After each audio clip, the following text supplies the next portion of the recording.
Good day, one and all, and to one and all a good day. My name is Speedy, also known as Lewis, welcoming you to episode 8 of the Speedy Stuff podcast. Now, before we get on with the podcast itself, I would like to apologise on behalf of both Terrier Productions and Mach 5 Productions as to just how behind schedule episode 7 of the podcast was. It was nearly a week and a half behind schedule. I apologise profusely for that, but as of this Friday coming, the 17th of November, I will try to upload episodes of the podcast on a fortnightly basis. In relation actually to the next 3 episodes of the podcast, so that includes this episode and the next 2 episodes, I'm going to be doing something a little bit different, something that I've never really done before. I've entertained the idea plenty of times prior to now, but I've never put the idea into practice. Until now. What I'm going to be doing is I'm going to be reading a series of stories. Nothing overly special, just a couple of volumes of the Railway series by the Reverend Wilbert Awdry and his son Christopher Awdry. Now, for those of you who may or may not know, the Railway series was a series of books that was written by the Reverend Wilbert Awdry, and in the early 1980s, a lady called Britt Allcroft came along, got in touch with the Reverend and said, I want to turn these books into a television show. They got Ringo Starr on board as the narrator, and how can I phrase this? Let's see, the illegitimate love child of this contractual three-way was the television show Thomas the Tank Engine and Friends. But for this episode and episode 9, as I said, I'm going to be reading 5 stories from the original Railway series book series. Today's episode will include the Railway series Volume 10, 4 Little Engines, the Railway series Volume 14, The Little Old Engine, and the first 2 stories from the Railway series Volume 25, Duke the Lost Engine. Pardon me. So, that's pretty much it. I will now take this opportunity to say thank you all very, very much for listening. I'm going to say that in advance. And I hope that you all enjoy this. So, here we go, starting with the Railway series Volume 10, 4 Little Engines. 4 Little Engines by the Reverend Wilbert Awdry.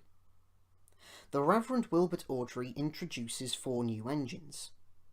All are small engines running on their own special line, and they are looked after by the Thin Controller.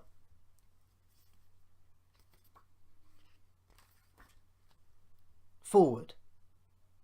Dear friends, Sir Handel Brown is the owner of a little railway which goes to Skarloey and Rheneas. Skarloey means lake in the woods, and Rheneas means divided waterfall. They are beautiful places, and lots of people visit them. The owner is very busy, so Mr. Peter Sam, the Thin Controller, manages the railway. The 2 engines, who are called Skarloey and Rheneas, grew old and tired, so the owner bought 2 others. The stories tell you what happened. Signed, the author. The Railway series Volume 10, 4 Little Engines by the Reverend Wilbert Awdry. Story 1 of 4, Skarloey Remembers. The Fat Controller had sent Edward to the works to be mended. Near the works station, Edward noticed a narrow-gauge engine standing in an open-sided shed.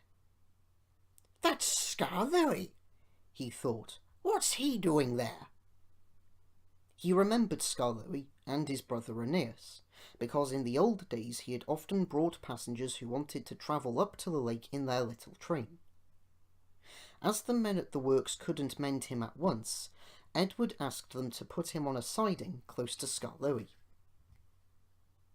Skarloey was pleased to see Edward. The owner has just bought 2 more engines, he said. He told me I was a very old engine and deserved a good rest. He gave me this shed so that I could see everything and not be lonely. But I am lonely all the same, he continued sadly. I miss Rheneas very much. Yesterday one of the new engines pushed him onto a truck, and now he's gone to be mended. I wish I could be mended too, and pull coaches again. Have your coaches got names? Asked Edward. Oh yes, there's Angus, Ruth, Jemima, Lucy, and Beatrice. Agnes is proud. She has cushions for first-class passengers. She pities Ruth, Jemima, and Lucy, who are third class with bare boards, but they all 4 sniff at Beatrice. Beatrice often smells of fish and cheese, but she is most important, said Skarloey earnestly. She has a little window through which the guard sells tickets. I sometimes leave the others behind, but I always take Beatrice. You must have tickets and a guard, you know. Of course, said Edward gravely. Rheneas and I, continued Skarloey, used to take turns at pulling the trains. We know everybody, and everybody knows us. We whistle to the people in the fields, at level crossings, and in lonely cottages and farms, and the people always wave to us. We love passing the school playgrounds at break time, for then the children will always run over to the fence to watch us go by. The passengers always wave, because they think the children are waving to them. But we engines know better, of course, said Skarloey importantly. Yes, we do indeed, agreed Edward. We take your tourists to the lake and then get ready to pull the train back. We enjoy the morning journey home because then our friends from the villages come down to do their shopping. We whistle before every station. Peep, peep, look out! And the people are there ready. Where's Mrs. Last? Asks the guard. She's coming. Peep, peep, we whistle, and Mrs. Last comes running onto the platform. We'll leave you behind one of these days, missus, laughs our driver, but we know he never will.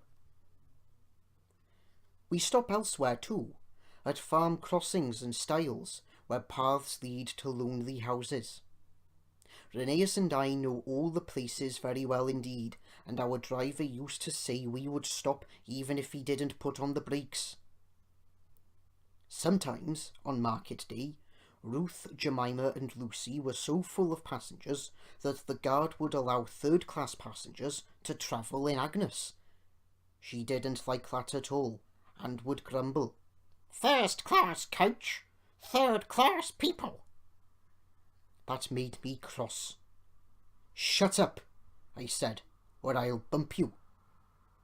That soon stopped her rudeness to my friends. Just then the workmen came. We're going to mend you now, Edward, they said.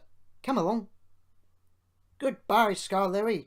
Thank you for telling me about your railway. It's a lovely little line. It is. It is.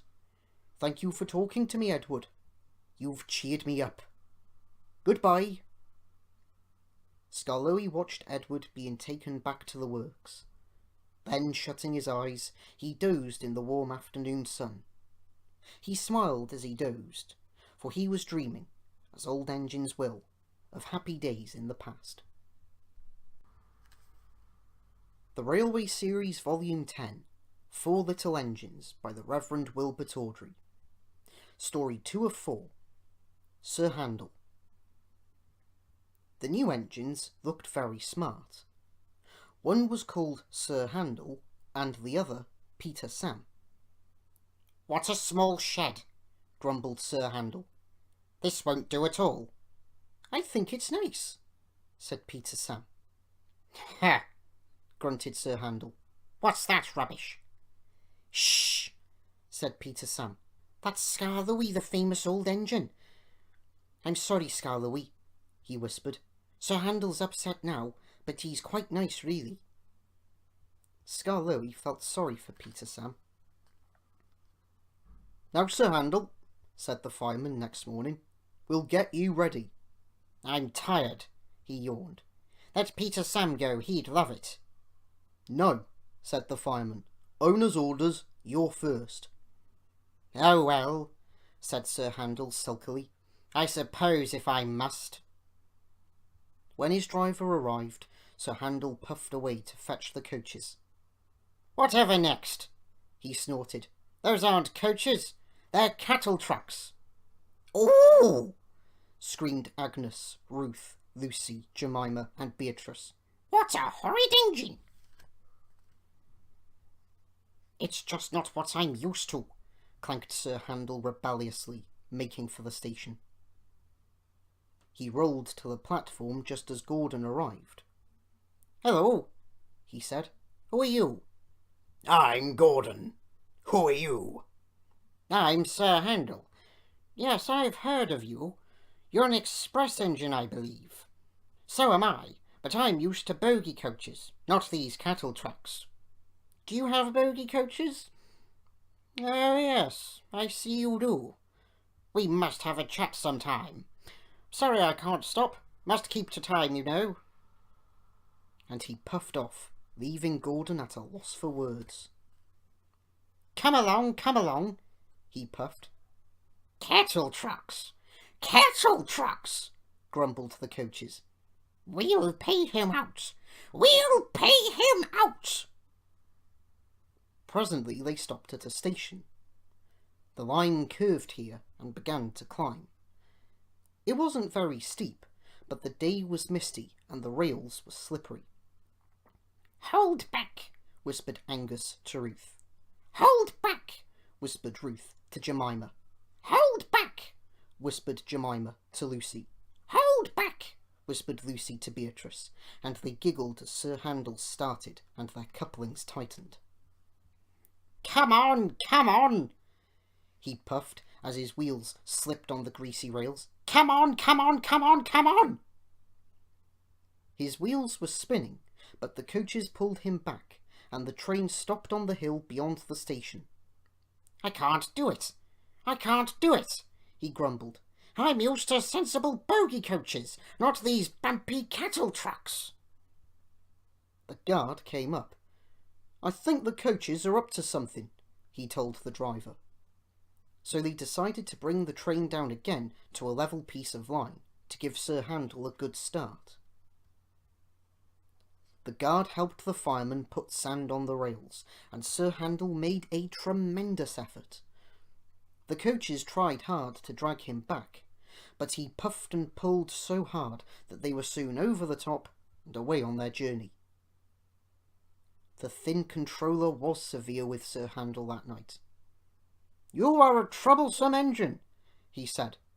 "You are rude, conceited, and much too big for your wheels. Next time I shall punish you severely." Sir Handel was impressed and behaved for several days. Then one morning he took the train to the top station. He was cross. It was Peter Sam's turn, but the thin controller had made him go instead. "We'll leave the coaches," said his driver, "and fetch some trucks from the quarry." "Trucks!" snorted Sir Handel. "Trucks!" "Yes," his driver replied. "Trucks." Sir Handel jerked forward. "I won't," he muttered. "So there." He lurched, bumped, and stopped. His driver and fireman got out. "Told you," said Sir Handel triumphantly. He had pushed the rails apart and settled down between them. They telephoned the thin controller. He came up at once with Peter Sam and brought some workmen in a truck. Then he and the fireman took Peter Sam home with the coaches, while the driver and workmen put Sir Handel back on the rails. Sir Handel didn't feel so pleased with himself when he crawled home and found the thin controller waiting for him.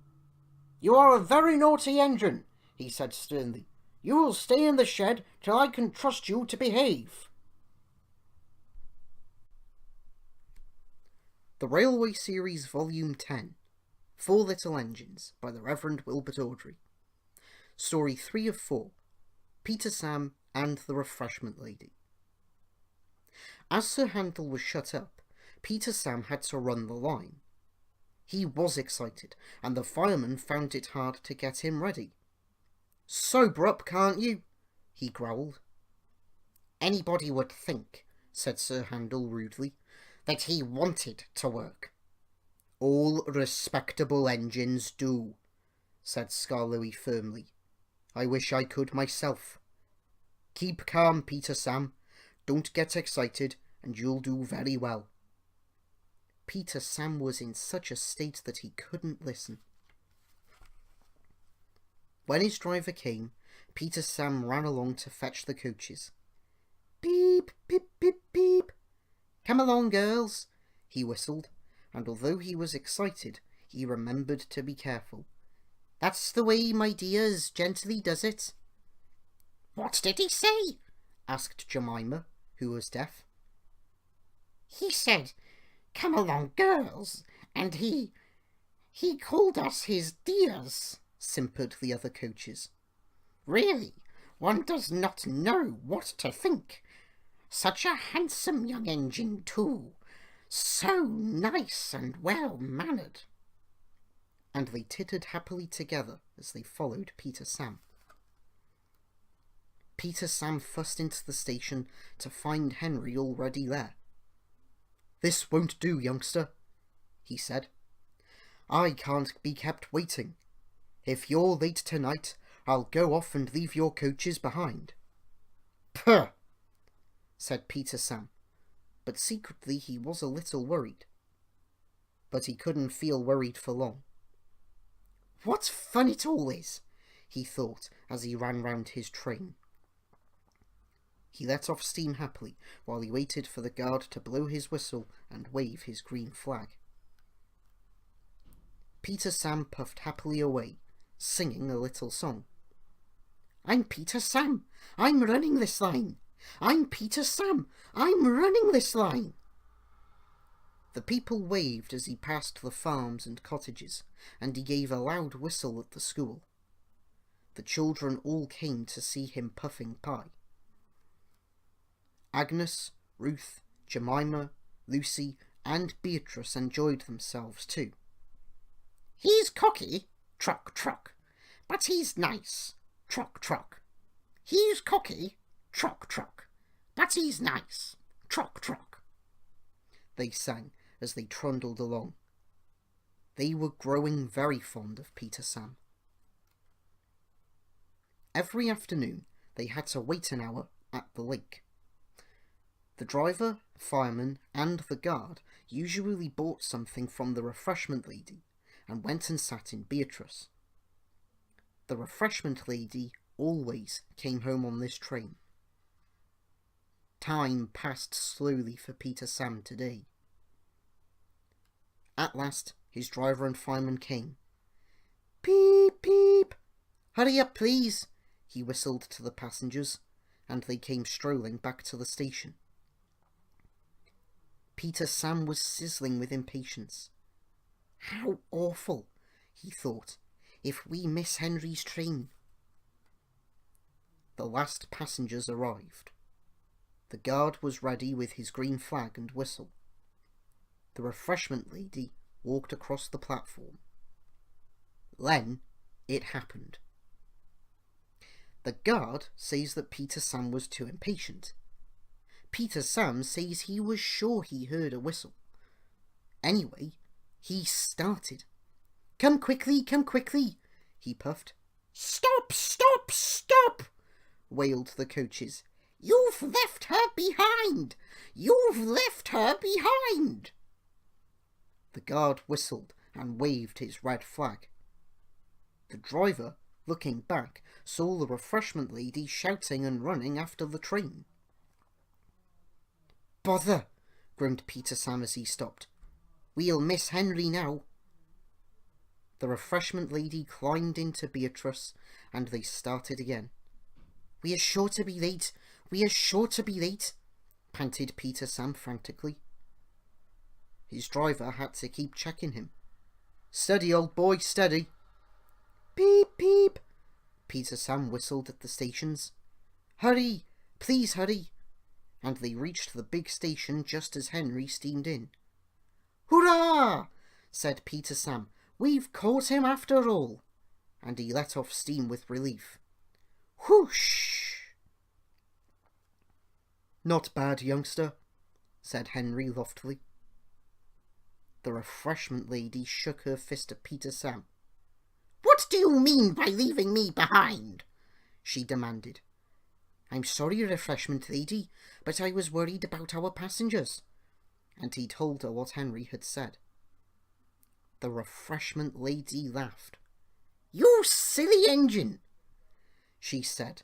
Henry wouldn't dare go. He's got to wait. It's a guaranteed connection. Well, said Peter Sam. Well, where's that Henry? But Peter Sam was too late that time, for Henry had chortled away. The Railway Series Volume 10, Four Little Engines by the Reverend Wilbert Awdry. Story 4 of 4, Old Faithful. Sir Handel stayed shut up for several days, but one market day Peter Sam couldn't work. He needed repairs. Sir Handel was glad to come out. He tried to be kind, but the coaches didn't trust him. They were awkward and rude. He even sang them little songs, but it was no use. It was more unfortunate, too, that Sir Handel had to check suddenly to avoid running over a sheep. He's bumped us, screamed the coaches. Let's pay him out. The coaches knew that all engines must go carefully at a place near the big station, but they were so cross with Sir Handel that they didn't care what they did. They surged into Sir Handel, making him lurch off the line. Luckily, no one was hurt. Sir Handel limped into the shed.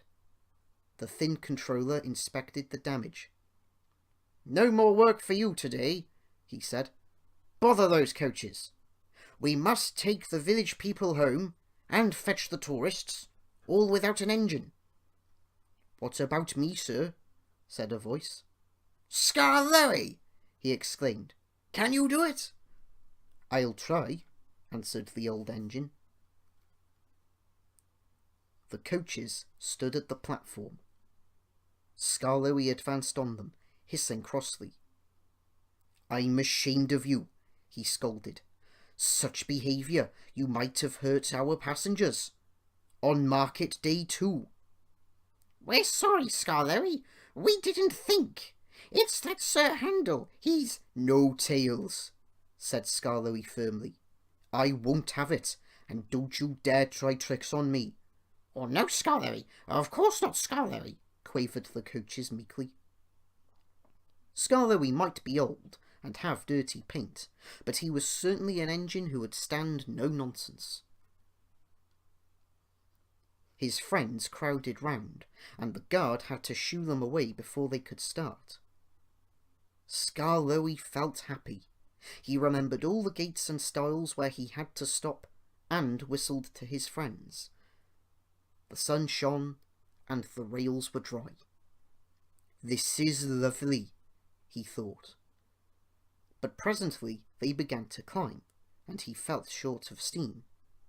Bother my tubes, he panted.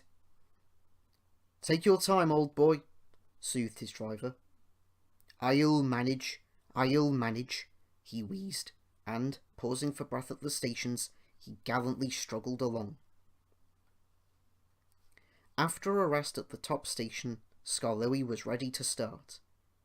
It'll be better downhill, he thought. The coaches ran nicely, but he soon began to feel tired again. His springs were weak, and the rail joints jarred his wheels. With a crack, a front spring broke, and he stopped. I feel all crooked, he complained. "Let's turn it," said his driver. "We'll need a bus now for our passengers." "No," pleaded Skarloey. "I'd be ashamed to have a bus take my passengers. I'll get home or burst," he promised bravely. The thin controller looked at his watch and paced the platform. James and his train waited impatiently too. They heard a hoarse peep, peep. Then groaning, clanging, and clanking, Skarloey crept into sight. He was tilted to one side and making fearful noises, but he plodded bravely on. "I'll do it! I'll do it!" he gasped between the clanks and groans. I've done it!" And he sighed thankfully as his train stopped where James was waiting. James said nothing. He waited for his passengers and then respectively puffed away. "You were right, sir," said Skarloey to the owner that evening. "Old engines can't pull trains like young ones." The owner smiled. "They can if they're mended, old faithful," he said, "and that's what will happen to you. You deserve it." "Oh, sir," said Skarloey happily. Sir Handel is longing for Skarloey to come back. He thinks that Skarloey is the best engine in the world. He does his fair share of the work now, and the coaches never play tricks on him, because he always manages them in Skarloey's way. The Railway Series Volume 14, The Little Old Engine, by the Reverend Wilbert Awdry. This book tells of what happened when Skarloey came home after being mended. You will remember from Four Little Engines that Sir Handel Brown, the owner, had sent him away. Skarloey isn't real, but there is a real engine just like Skarloey. He is very, very old and has been mended. His name is Taliesin, and he lives at Tywyn in Wales.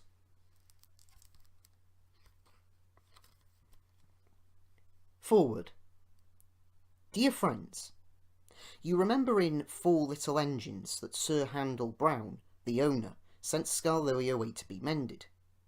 These stories tell you what happened when the little old engine came home. Skarloey isn't real, but you can see him in these books. But there is a real engine just like Skarloey. He is very, very old and has been mended. His name is Taliesin, and he lives at Tywyn in Wales. You would all enjoy going to see him at work. Signed, the author.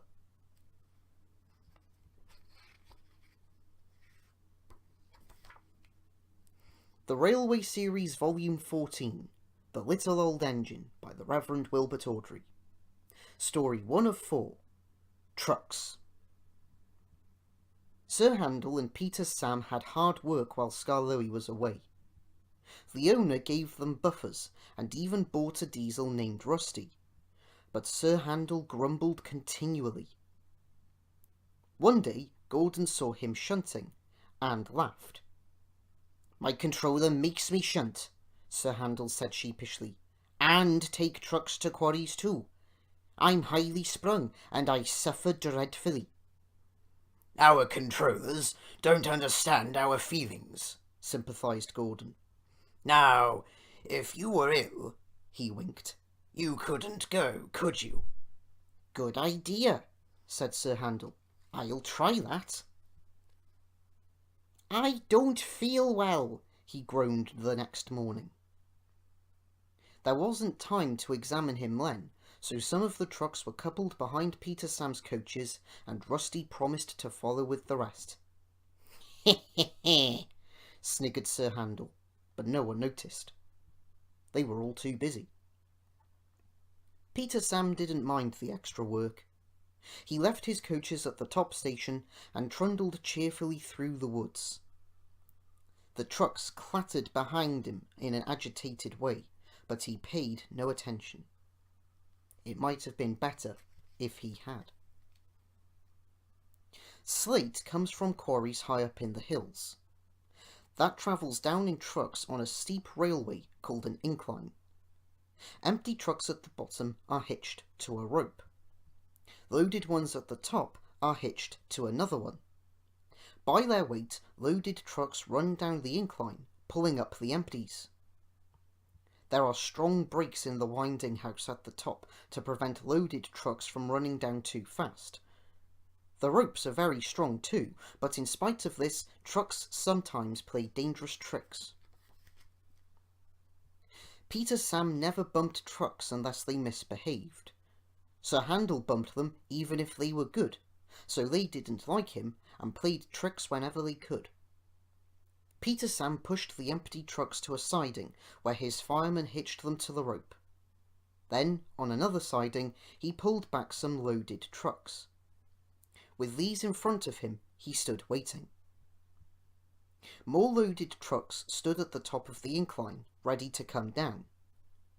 They couldn't see Peter Sam. They thought he was Sir Handel and wanted to pay him out.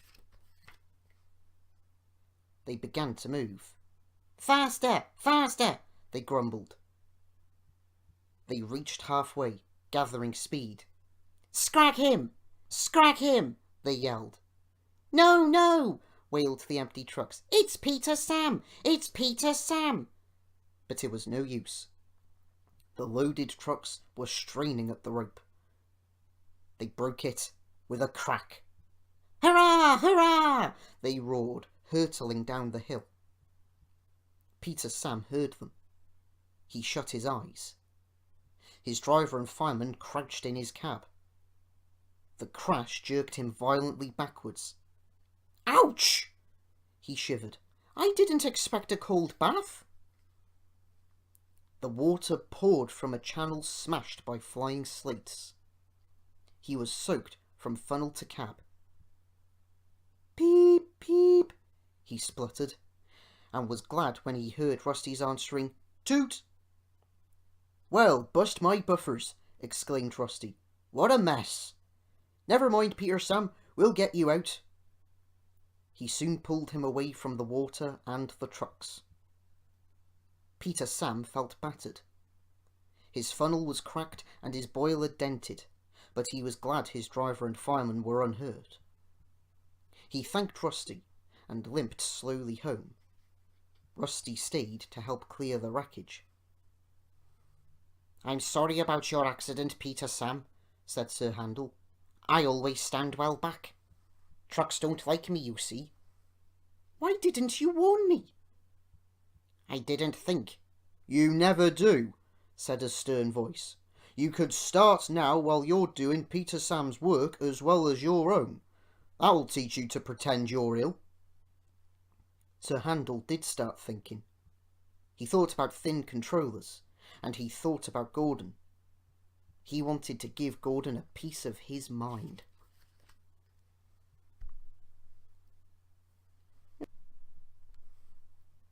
The Railway Series Volume 14, The Little Old Engine, by the Reverend Wilbert Awdry. Story 2 of 4, Home at Last. Peter Sam wanted to start work, but the thin controller wouldn't let him. "Another day's rest will do you good," he said. "Besides, I've got a surprise for you."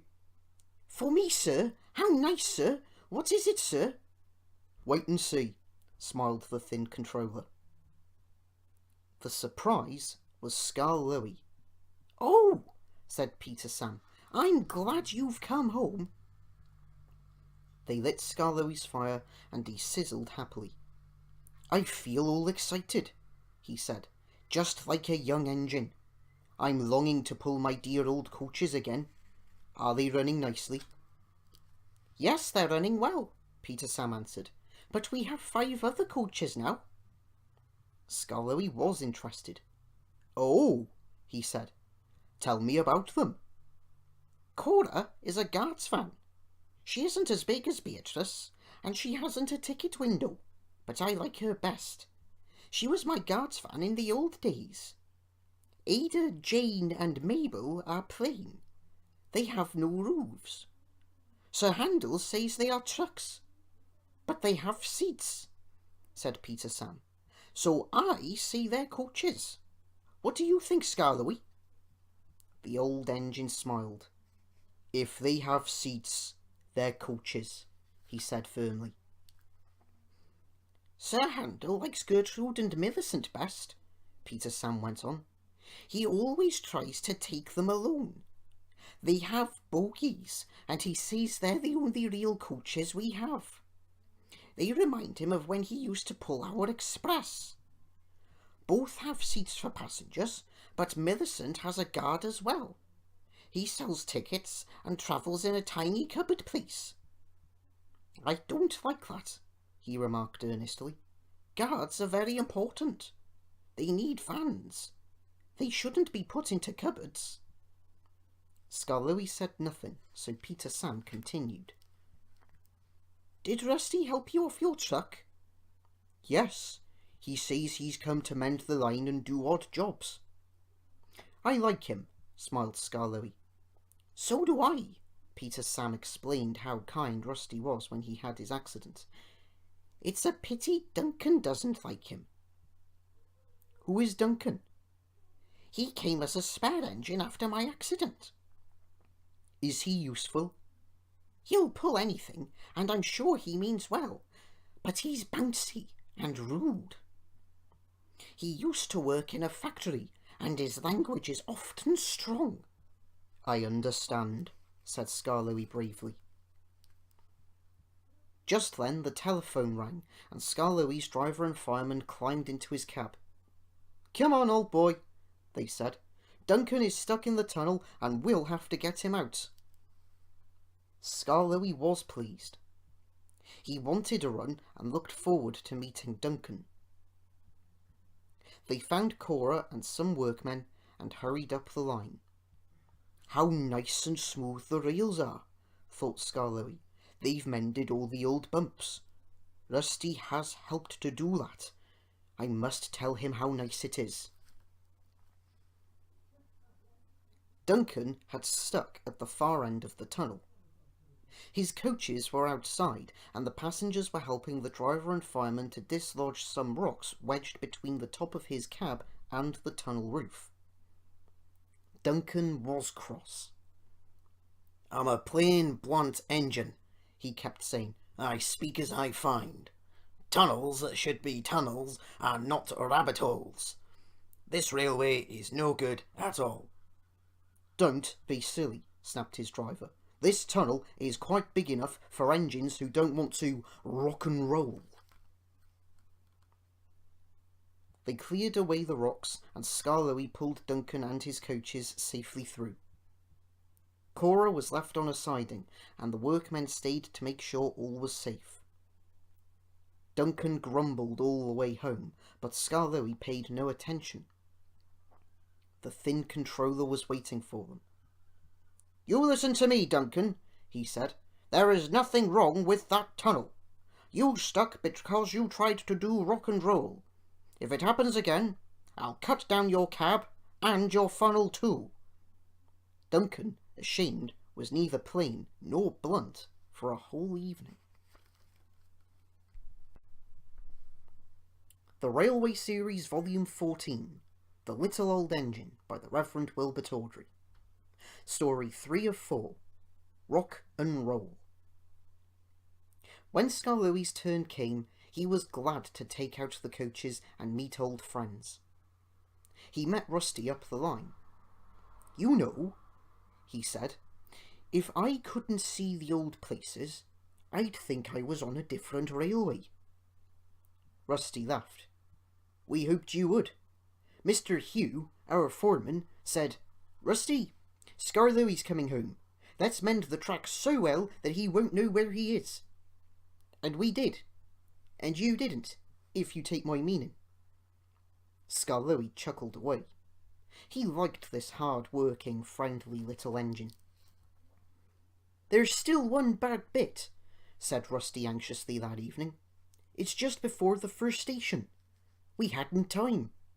Never mind, said Scarlowy. It's much better now than it was. Maybe better, but it's not good," replied Rusty. "An engine might come off there. Peter, Sam and Sir Handel take time, and so do you, but I'm worried about Duncan. He will do rock and roll. I shouldn't like his passengers hurt." "What about me? I'm a plain engine and I believe in plain speaking. Speak up and stop whispering in the corners." Rusty told Duncan about the bad bit of line and warned him to be careful. "Huh," he grunted. "I know my way about, thank you. I don't need smelly diesels to tell me what to do." Rusty looked hurt. "Never mind," said Skarloey. "You've done your best." He said no more, but he thought a great deal. The next morning, Rusty left Duncan to find his own coaches. Duncan snorted and banged about the yard, then clattered crossly to the station. James was already there. "You're late," he snapped. "I know," said Duncan. "It's that smelly diesel's fault. He thinks he can teach me how to stay off the rails, and then goes off to leave me to find my own coaches." "You poor engine," sympathised James. "I know all about diesels. One crept into our yard and ordered us about. I soon sent him packing." Duncan gazed at him admiringly. He didn't know that James was boastful, and sometimes didn't tell the truth. "Send him packing, send him packing," snorted Duncan. He climbed the first hill furiously. "Well done, boy! Keep it up!" encouraged his driver. They were soon near the first station. Duncan was pleased. Nothing's happened, he chortled. "Silly old diesel, clever me." And he swaggered along doing his rock and roll. "Steady, boy!" His driver tried to check him, but too late. There was a tearing, cracking, crunching sound, and Duncan stopped bumpily.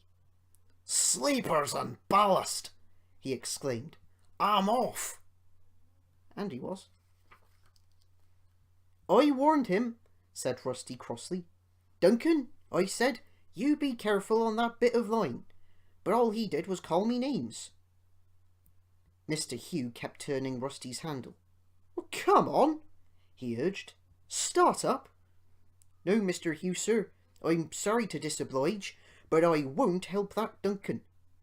"I'm ashamed of you, Rusty," said Skarloey severely. "Think of the passengers.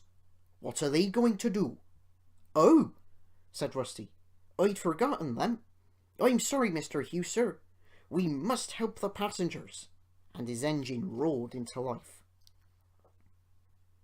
"Oh dear," thought Duncan. "Now everyone will know how silly I am."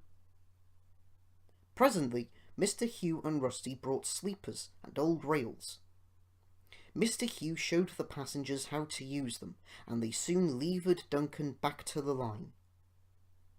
Duncan was extra careful all day. "Rusty," he whispered that night, "thank you for helping. I'm sorry I was rude." "That's all right." "I wish all diesels were like you. Let's be friends." "Suits me," said Rusty. "We'll mend that bad bit first thing tomorrow." The Railway Series Volume 14, The Little Old Engine, by the Reverend Wilbert Awdry. Story 4 of 4, Little Old Twins. One day, the owner brought some people to see the railway. He showed them everything. They travelled in the trains, and looked at stations, and bridges, and coaches. "Yes," they would say thoughtfully, "we'll take this," or "No, we won't take that." They made notes in their books.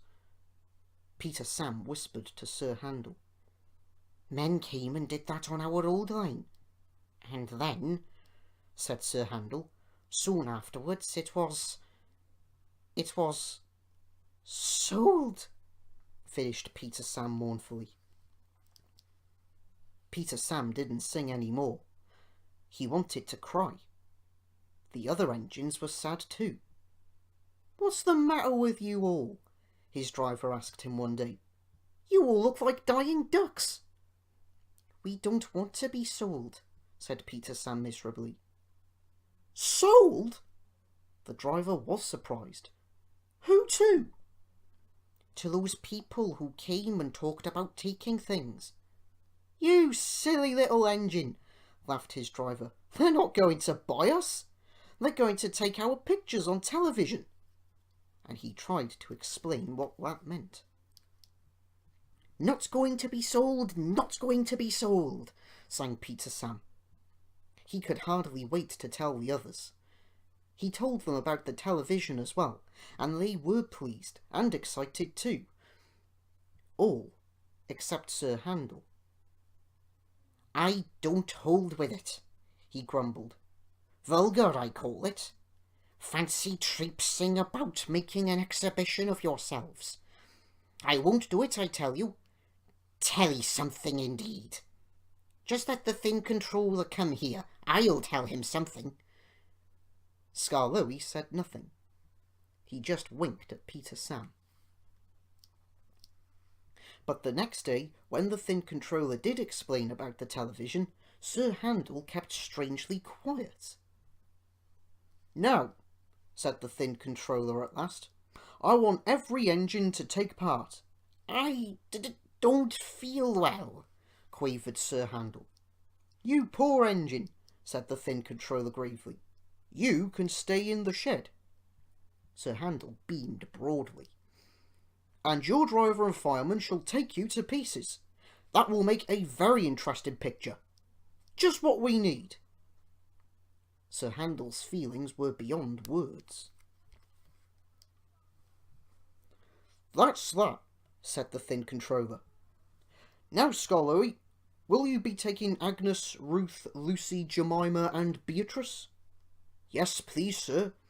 I was hoping you would let me have them." "Duncan shall have a goods train, while Rusty, with Mr. Hugh and the men, can show how we mend the line." "Please, sir, what about me, sir?" asked Peter Sam anxiously. The thin controller smiled. "You, Peter Sam, shall pull the special television train." "Oh, sir! Oh, sir!" bubbled Peter Sam in ecstasy. The television men built towers for cameras beside the line. They put cameras on Ada too, and filled Gertrude with wires and instruments. Some trucks, coupled behind, carried aerials and generators. Everyone practiced hard till they knew just what they had to do. At last the time came, and the announcer gave the signal. "We're on the air! We're on the air! We're on the air!" puffed Peter Sam, and he rolled the heavy train to the shops, where Sir Handel was being mended. Sir Handel did not enjoy their visit. "We're on the air! We're on the air!" chanted Peter Sam. He trundled over the bridge near the middle station. "Beep, beep," he whistled to Duncan. "We're coming." The announcer talked to Duncan, and then they puffed over the second bridge to Quarry Siding, where Rusty, Mr. Hugh, and the men were waiting to explain about their work. Soon they had to go. Peter Sam whistled, Rusty tooted in reply, and they clattered through the tunnel, rumbled over the viaduct near the waterfall, and rolled at last into the top station. The owner climbed down. "We arranged for television," he said, "to let everyone see our little old engine. We are proud of him. 95 years old and good as new. There's nothing like him anywhere. 3 cheers for Skarloey." "Peep, peep, peep," whistled Peter Sam, and everybody joined in. Skarloey smiled. "I'm very glad to be home again. Thank you, sir, and all, for your nice surprise. And now I'll surprise you. Listen, when I was mended in England, I found my twin." The owner stared. "Is there really another engine like you?" "Yes, sir," chuckled Skarloey. "There is. Another engine came to be mended too, called Talachin. When the workmen saw us together, they laughed and called us their little old twins. Talachin told me about his railway. It's a lovely one, at Tywyn in Wales. Well, sir, they mended us both and sent us home, but I often think of Talachin. He's 95 years old too, just like me. Please go and see him, all of you, and wish him dry rails and good running from Skarloey, his little old twin." The Railway Series Volume 25, Duke the Lost Engine, by the Reverend Wilbert Awdry. Introducing an engine called Duke, who was lost in his own shed for 22 years because of a landslide. He looks like a real engine called Prince, which runs a Podmadog in Wales. Forward. Dear friends, an engine lost in the South American jungle was found after 30 years. A tree had grown through its chimney, and hornets nested in its firebox. When mended, it gave good service for 30 more years.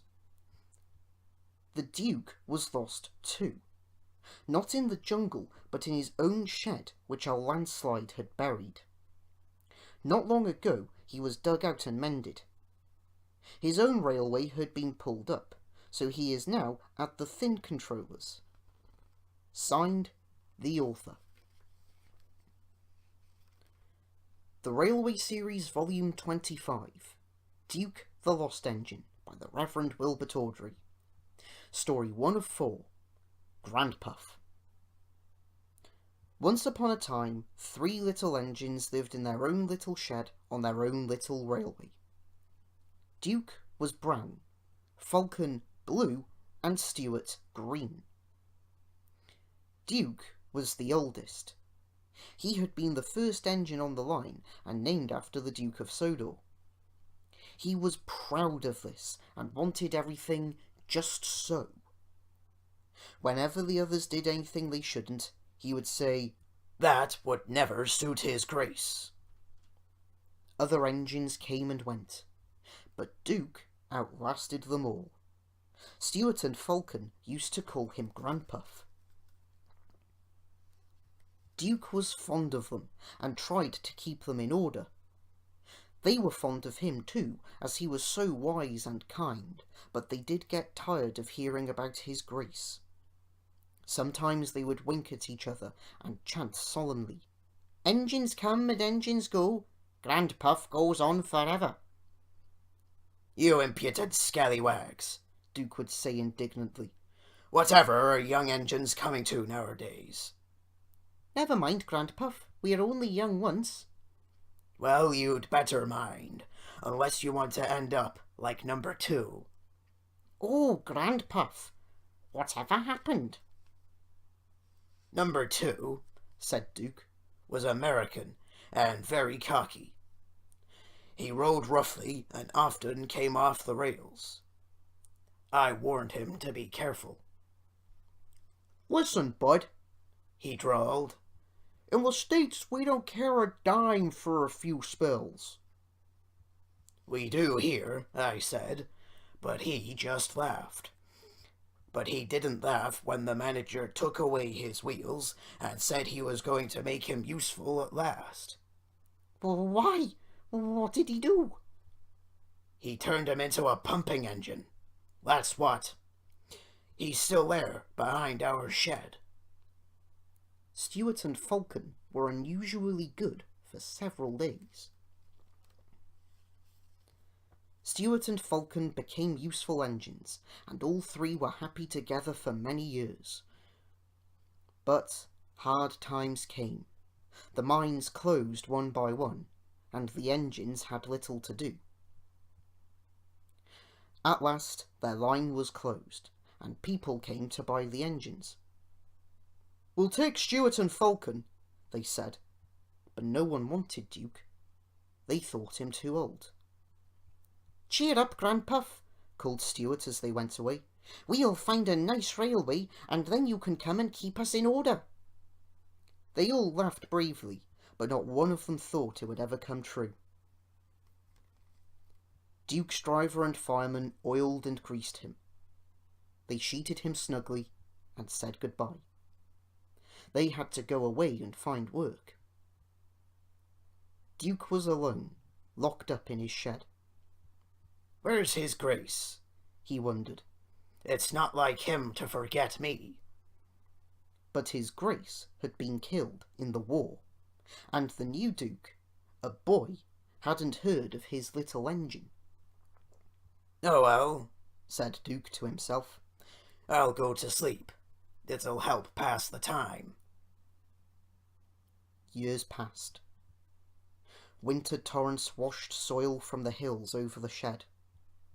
Trees and bushes grew around.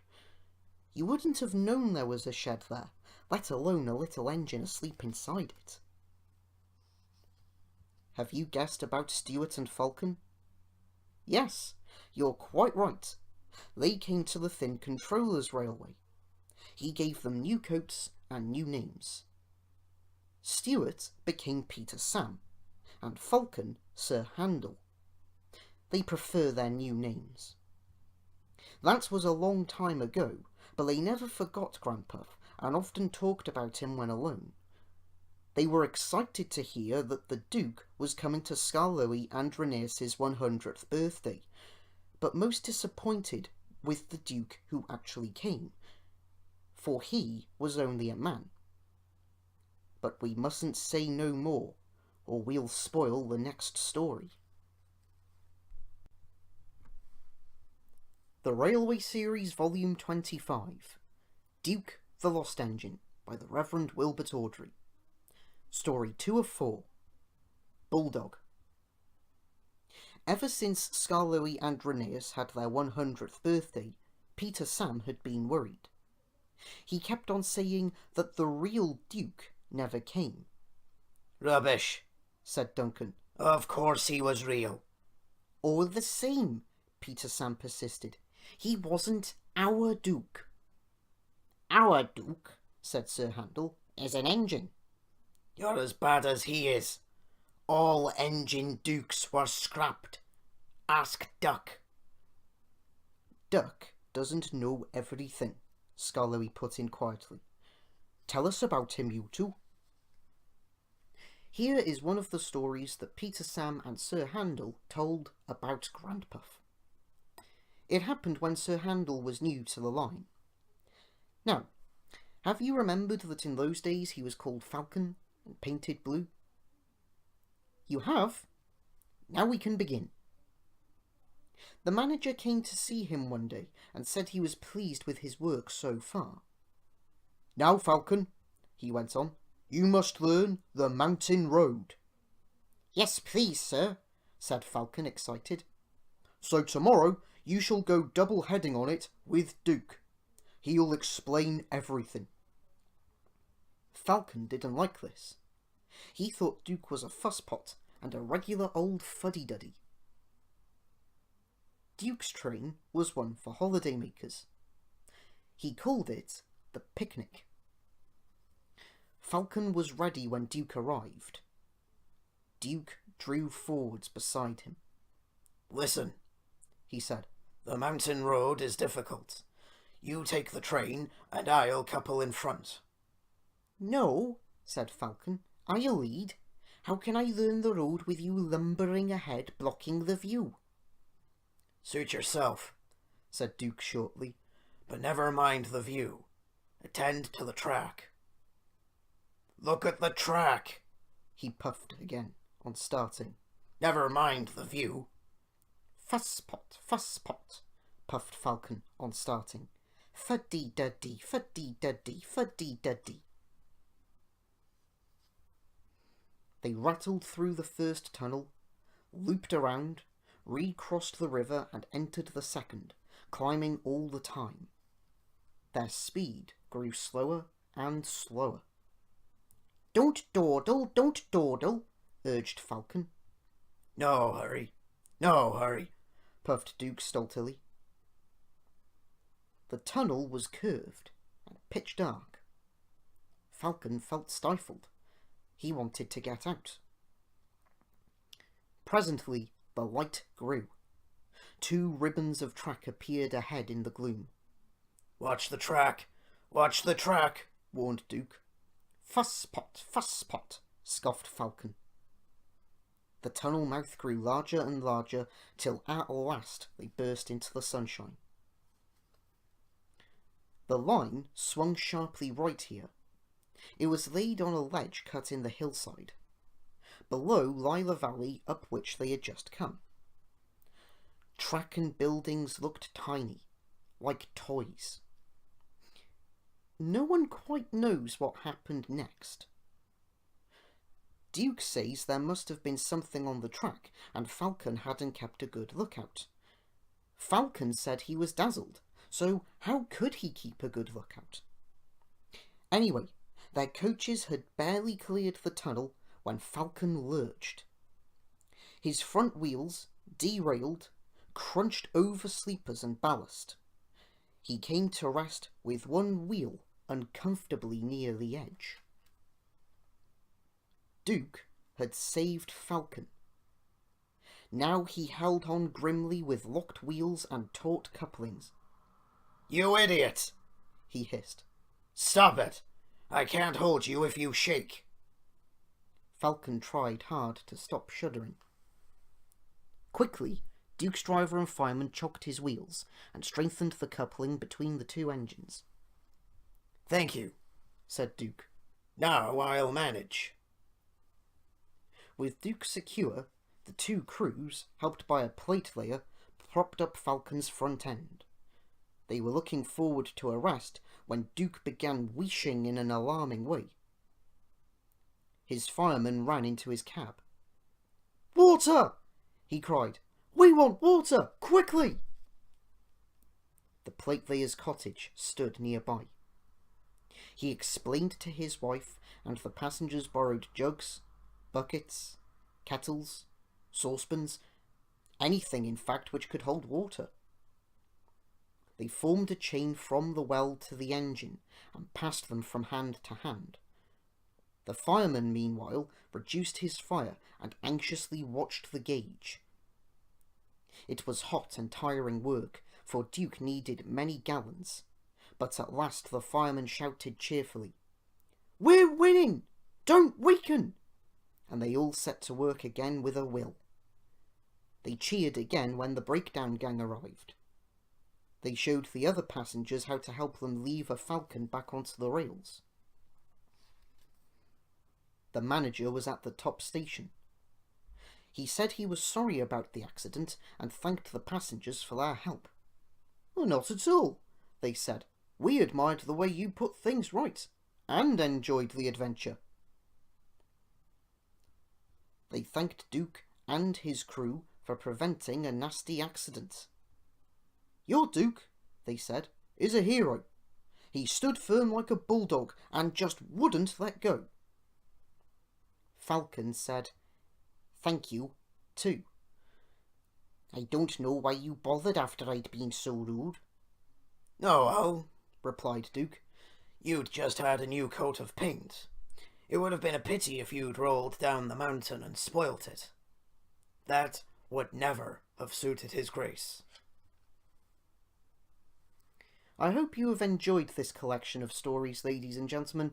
Thank you all so much for persisting with episode 8 of the Speedy Stuff podcast. In episode 9, which will be uploaded a fortnight today, which will be, the 1st of December, I believe, we will be continuing these stories with episode 9, and incidentally, we will also in turn be starting with the second half of volume 25 of the Railway series. So once again, thank you all very much for watching, and on behalf of both Mach 5 Productions and Terrier Productions, this has been Lewis of the Speedy Stuff podcast, saying thank you all very much for listening. See you in the next episode. And we also apologise for wasting your time. That's an important one as well.